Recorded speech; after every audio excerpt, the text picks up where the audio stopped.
Commander Nathan Cole walked into the ammunition depot on what should have been a routine inspection. Rows of crates, the smell of oil and steel, the monotony of military logistics. At a corner desk sat a young woman, head down, quietly recording numbers in her battered green notebook. She looked ordinary, almost invisible, until something caught his trained eye. She was just a quiet clerk, logging ammo counts in silence, until a Navy SEAL spotted something no one should ever see, a hidden patch. The Phantom Sniper, 2700-meter club.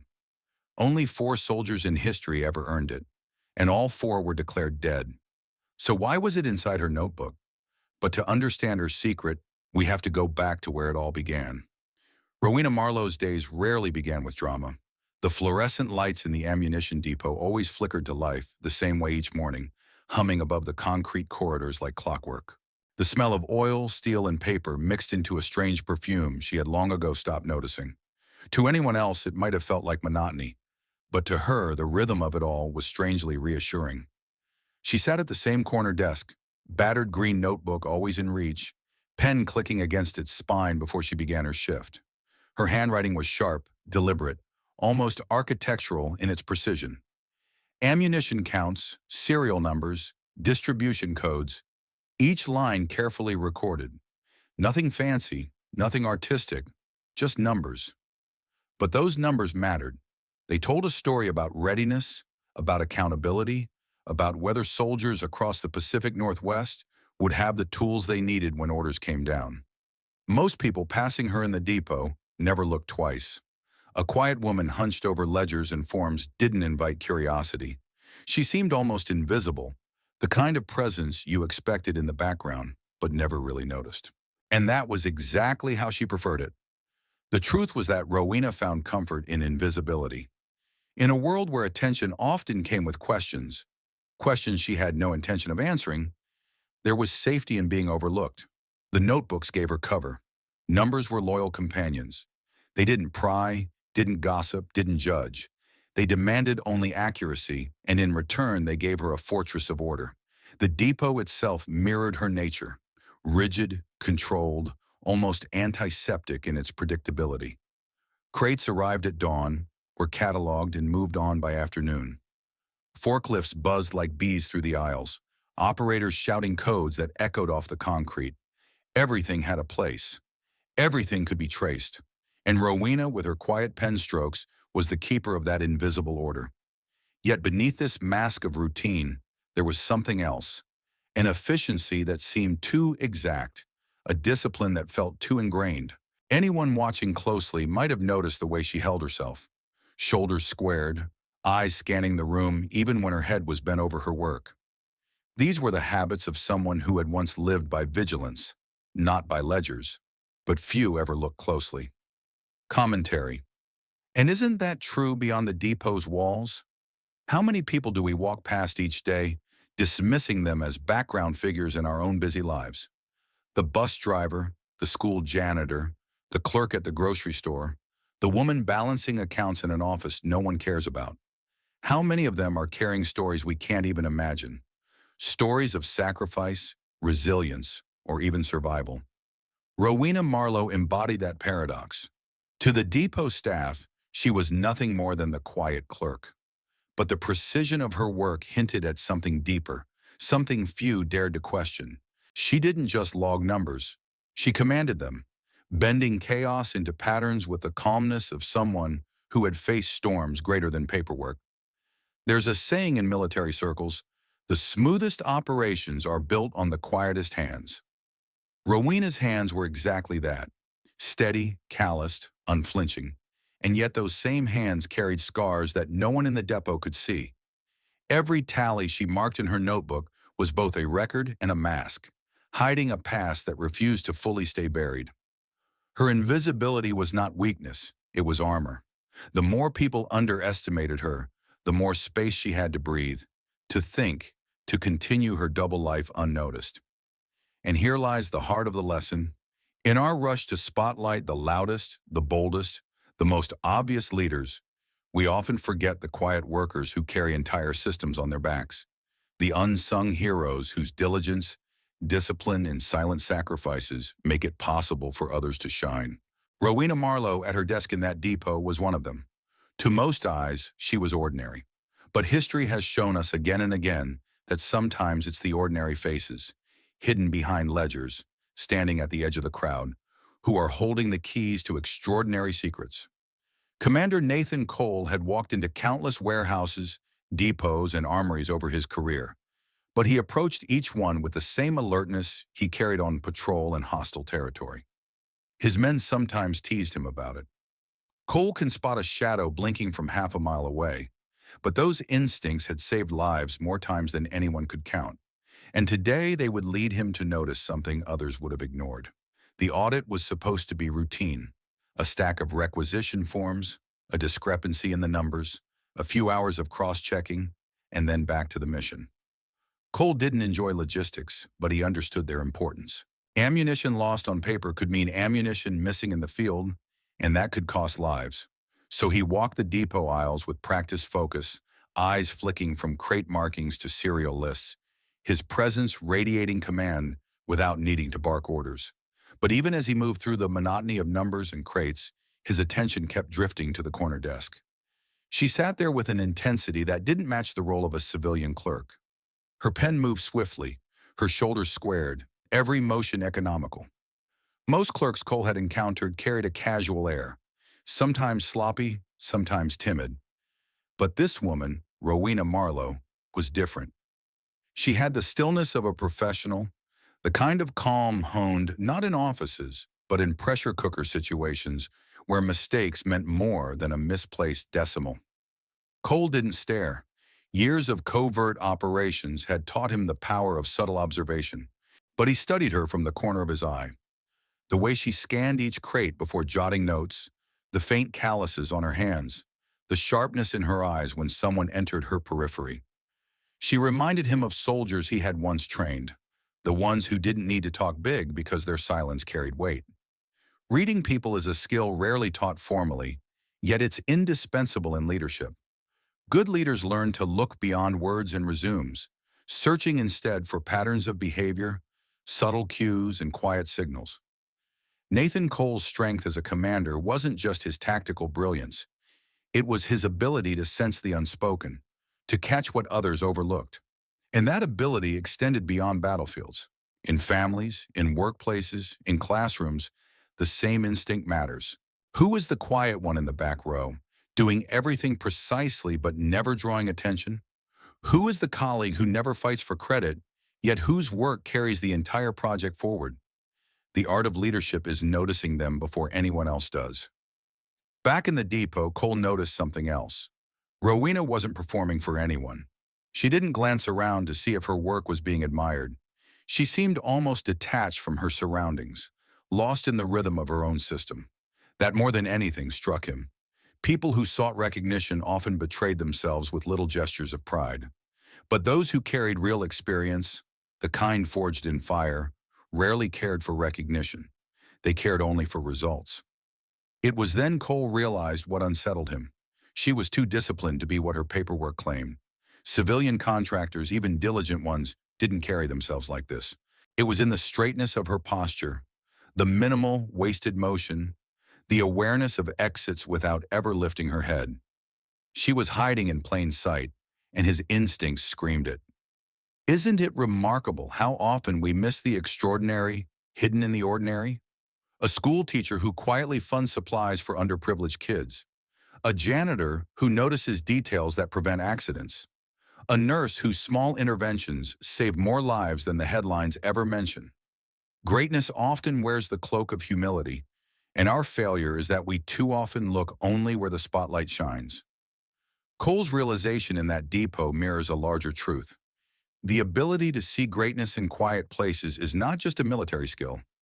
It's a human one. Cole walked closer to the desk, feigning casual interest as he shuffled through his audit forms. He asked routine questions, his tone professional, but his eyes tracked every subtle response. Rowena answered calmly, almost too calmly, never fumbling, never defensive. She was either an exceptionally disciplined clerk or something far more complex. For the rest of that inspection, Cole carried two parallel tasks: completing the audit for his men and deciphering the puzzle of Rowena Marlowe. By the end of the day, the numbers would match, the paperwork would close, but his suspicions would not. Something about her, hidden beneath the mask of routine, had caught the eye of a man trained to trust his instincts. And instincts, Nathan Cole knew, were rarely wrong. It happened quickly, almost too quickly for the untrained eye to catch. Rowena Marlowe had been flipping through her battered green notebook, answering Cole's pointed questions with a calm, almost mechanical rhythm. Line after line of numbers, dates, and serials. Everything cross-referenced, airtight. Cole pressed her on a discrepancy, one that required her to dig deeper into the pages.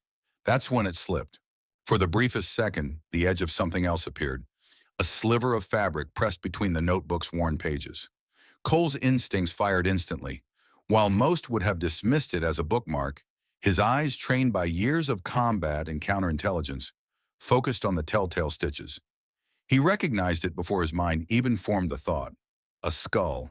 Crosshairs. The faint letters curved above it. Phantom Sniper, 2700-meter club. Cole felt his breath catch in his chest, but he forced his face to remain still. To react openly would have been reckless. Instead, he nodded at her answer, pretending to be satisfied, while every muscle in his body went rigid. He had seen that patch only once before, and even then it had been under circumstances wrapped in rumor and secrecy. The 2700-meter club wasn't an official designation. It wasn't something you found in recruitment brochures or training manuals. It was whispered in sniper schools, passed between soldiers like a ghost story. To qualify, a sniper had to confirm a kill from beyond 2,700 meters, nearly 2 miles. The shots were so rare, so improbable, that only 4 names in history were ever associated with it. And according to every classified record Cole had ever read, all 4 were dead. So why was the patch sitting inside a civilian clerk's notebook? Rowena seemed unaware of what she had revealed. She flipped the page, the patch vanishing as quickly as it had appeared, and continued speaking as though nothing unusual had happened. But Cole's mind was no longer on the audit. He was replaying everything he knew about the Phantom Snipers. The story of the Phantom Snipers had grown over the years, fed by both fact and legend. In the barracks, they were spoken of like demigods, shooters who could bend distance and time, whose eyes were rumored to be sharper than scopes. In reality, their feats were the product of training, discipline, and circumstances most soldiers could hardly imagine. Wind patterns, ballistic drop, rotation of the earth. To hit a target at such distance wasn't just about pulling the trigger, it was about mastering nature itself. But with mastery came myth. Soldiers told tales of these snipers ghosting through war zones, striking enemies before the sound of the shot even reached them. Stories blurred, distances exaggerated, and soon the Phantom Snipers became less like people and more like legends. The truth, however, was darker. All 4 had died in action, or so the official accounts claimed. 2 in urban ambushes, 1 in a collapsed building, another during a classified mission so shrouded in secrecy that even Cole had only heard fragments. Their deaths cemented the legend. Heroes who had reached beyond human limits, only to vanish into the smoke of war. And yet here it was, the patch, unmistakable, tangible, hidden inside the notebook of a woman who was supposed to be just another civilian clerk. America has always had an obsession with legends. From cowboys of the Old West to astronauts on the moon, we elevate certain figures into icons that blur the line between truth and myth. Soldiers who pull off impossible feats become folklore before their bodies are even cold. The 2,700-meter club was no exception. But here's the paradox. While the nation lionizes these legends in whispers and documentaries, the real veterans, the men and women who live through it, who carry the scars, are often neglected. We glorify the idea of the sniper, but forget the soldier who comes home to silence, whose skills are no longer useful in a world of grocery lines and office jobs. Rowena Marlowe, in that depot, embodied that paradox. She was a living reminder that sometimes the legends we celebrate are not as dead as we think, and that the real people behind those stories walk among us unnoticed, carrying burdens no headline will ever capture. Cole forced himself not to confront her then and there. Direct accusation would have yielded nothing but walls. maybe even danger. If she was one of them, if she was the fourth phantom sniper thought dead, then her cover must have been deliberate, her presence in this depot part of something far larger than logistics. Still, his mind reeled. If she was alive, then the myths weren't just myths. They were warnings. And what did it mean for his team, for the missions he had led, believing those legends were buried? As Rowena calmly pointed to another line of numbers, Cole studied her face. It was unreadable, the face of someone who had mastered silence, who had learned to live beneath notice. Ordinary, almost invisible, until she wasn't. The reveal of the patch was more than a clue and a mystery. It was a mirror held up to a culture that loves its legends but fails its veterans. America builds statues for myths, while clerks like Rowena live in anonymity, their stories gathering dust in notebooks instead of history books. Cole understood in that moment that he was standing on the threshold of something bigger. This wasn't just about ammunition counts. This was about truth, buried under layers of secrecy and myth. A truth stitched into a patch no one was ever supposed to see again. And as he walked away from the desk that day, one thought clung to him with the weight of a storm. If Rowena Marlowe was truly one of them, then the legend of the Phantom Sniper wasn't over. It was standing right in front of him. Nathan Cole left the depot that evening, with his jaw tight and his mind heavier than his rucksack had ever felt on deployment. For most men, the discovery of a single patch in a clerk's notebook would mean nothing. But Cole was not most men. He knew exactly what it meant. If Rowena Marlowe carried the insignia of the Phantom Snipers, then she was either a fraud with dangerous access or one of the most valuable and most secret assets the United States had ever fielded. Protocol was clear. He was supposed to report anomalies, especially when they concerned classified military insignia. His chain of command would launch an investigation, security officers would swarm the depot, and Rowena's life, whoever she truly was, would be torn apart under a microscope. That was the duty of a commander. Duty was simple, clean, and written in ink, but ethics rarely were. Cole had spent his career walking the knife's edge between orders and judgment. In combat, he'd learned that sometimes the rulebook got men killed, while instinct saved them. He thought of the times he had bent orders to protect his team, like the night in Fallujah when he had delayed an assault by 2 minutes against protocol because he sensed an ambush waiting. That delay had saved every man under his command. The official report called it luck. Cole knew it was instinct, paired with the willingness to shoulder the consequences. Now, staring at the memory of Rowena's calm face, he wondered if this was the same kind of choice. If he reported her, she might vanish into the machinery of secrecy. If he stayed silent, he risked compromising security. Both paths carried danger.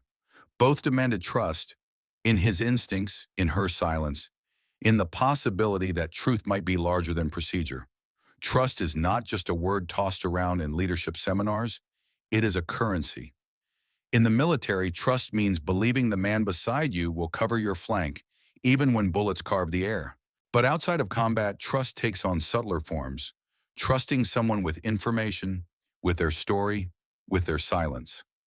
Cole recognized that Rowena's concealment was not an act of vanity, but of survival. She had buried her identity so deeply that even her colleagues dismissed her as invisible. To expose her without cause would be more than betrayal. It would be destruction. Yet secrecy is heavy. Carrying it means carrying the risk that one wrong move could topple the balance. Cole knew this weight well. He had guarded operations so classified they didn't officially exist. He had lied to families about why their sons died, because the truth was too dangerous to speak. Secrets erode you slowly, not with noise, but with silence. And Rowena carried hers every day alone, hidden beneath the hum of fluorescent lights and the scratch of her pen.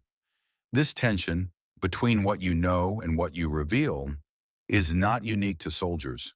Civilians face it every day in quieter forms. Families keep secrets, a parent shielding their child from painful truths, siblings carrying private burdens to spare each other's hearts. Workplaces carry them too, an employee biting their tongue about misconduct to protect a colleague, or a manager choosing discretion over public humiliation. The art lies in discretion, knowing when silence protects and when it endangers, knowing whom to trust with a fragment of truth and when to bear it alone. Cole understood that trust is the rarest commodity because it can never be demanded. It can only be given. And Rowena, intentionally or not, had entrusted him with a glimpse of her hidden life. Think about the digital age we live in. Every day, millions of us handle sensitive information. Not classified patches, but private messages, financial records, health struggles. One careless screenshot, one forwarded email, one breach of trust can alter someone's life forever. Just like Cole, we all walk the line between disclosure and protection. Do we broadcast what we know, or do we hold it with care? Do we chase the drama of exposure, or the discipline of discretion? The lesson is not confined to secrecy, but to loyalty. Just as Cole had to weigh whether exposing Rowena would serve the greater mission, so too do we weigh whether betraying a confidence serves justice or only feeds curiosity. The stakes may differ, but the principle is the same. Once a secret is revealed, it cannot be unrevealed. That night, Nathan sat in his quarters, staring at the blank page of his report. The cursor blinked on his laptop like a pulse, waiting for him to type. Procedure demanded he write about the audit, note any irregularities, and submit the file by dawn. His fingers hovered, but no words came. What was he supposed to write? Civilian contractor may or may not be legendary sniper presumed dead for over a decade. The bureaucracy would eat him alive for suggesting it without proof. And worse, if he was right, his words could compromise a mission beyond his clearance. In the end, Cole wrote the report clean, clinical, and unremarkable. Numbers checked, inventory matched, no irregularities. He signed his name with the same steady hand that had once signed combat orders. But this time, the act felt heavier. Because this signature wasn't just about numbers. It was about trust. He had chosen silence. As he closed the laptop, he knew the decision would haunt him. But he also knew, deep in the marrow of his instincts, that sometimes the shadows protected more than they concealed. And for now, Rowena Marlowe's shadow would remain intact. Cole's restraint teaches us something vital. Sometimes doing the right thing isn't about following the rules, but about carrying the weight of a secret with integrity. Trust and discretion are messy, fragile, and often lonely. Yet they are the very bonds that hold families together, that preserve friendships, that allow colleagues to function with respect. Rowena carried her secret in silence. Cole carried it with her, not because he wanted to, but because he recognized that some shadows are better left undisturbed, at least until the light is ready to reveal them. The rain fell in a thin curtain across the parking lot, tapping against the windshield of Nathan Cole's truck as he waited. The fluorescent glow of Morrison's family diner spilled onto the wet asphalt, a small beacon in an otherwise unremarkable town. It was the kind of place people went for pancakes at midnight or strong coffee after a night shift. And that was exactly why Rowena Marlowe had chosen it. Ordinary. Forgettable. Safe. Cole spotted her the moment she walked in. Civilian clothes, jeans, a dark jacket, hair loose around her shoulders. But her posture betrayed her, shoulders straight, eyes scanning every corner of the diner before she slid into the booth across from him. He had invited her under the pretense of a few follow-up questions. She knew it was more than that. For a moment, neither spoke. The clatter of plates and the hum of conversation around them filled the silence. A waitress poured coffee, and Rowena stirred hers slowly, buying time.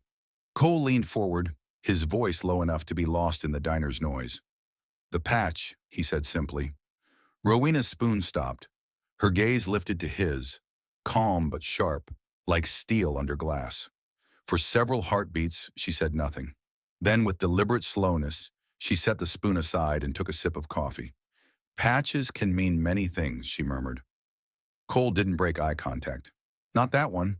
The 2,700-meter club isn't a souvenir you buy at a surplus store. It doesn't just fall into a clerk's notebook." Her lips curved, not quite a smile. "And what are you concluding from that, Commander? That you're not who you're pretending to be." The words hung between them like a drawn blade. Rowena exhaled, leaning back against the booth. For the first time, her composure cracked, not in panic but in resignation. She didn't confirm. She didn't deny. She simply let the silence serve as its own kind of truth. Finally, she spoke. "Reports of death can serve many purposes. Sometimes they close a chapter. Sometimes they protect the person still writing it." Cole's jaw tightened. So you are still serving. Rowena's eyes softened, though her voice remained steady. Serving doesn't always look the way people expect. Some wars are fought in shadows, some battles with silence instead of rifles. That moment revealed something deeper than military intrigue. It was about the weight of invisible service.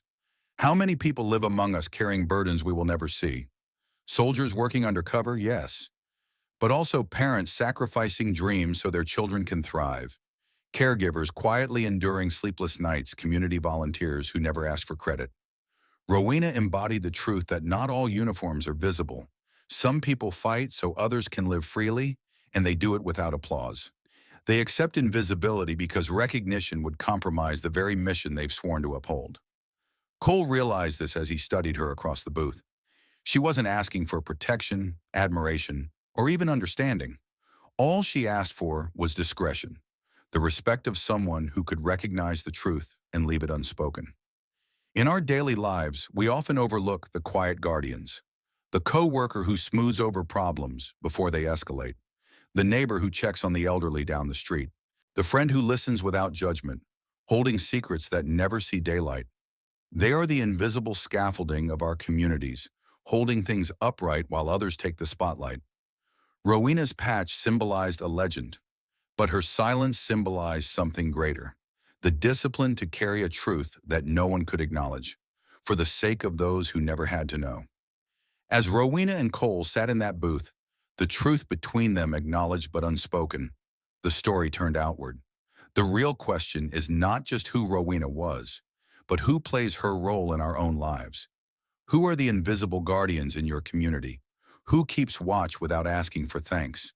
Who carries burdens so quietly that you might never notice, unless you learn to look as Nathan Cole did, with instincts sharpened by respect? Perhaps it's a teacher who refuses to give up on a struggling student. Perhaps it's a nurse who works double shifts to cover for others. Perhaps it's someone in your own family who shields you from hardships you'll never even realize existed. Rowena finally broke the silence in the diner, her voice softer now. If you walk out of here and forget we ever spoke, you'll be doing exactly what you're meant to. Some truths only live when they stay hidden. Cole nodded slowly. He understood. He might never put it in a report, but he would carry the knowledge and the responsibility that came with it for the rest of his life.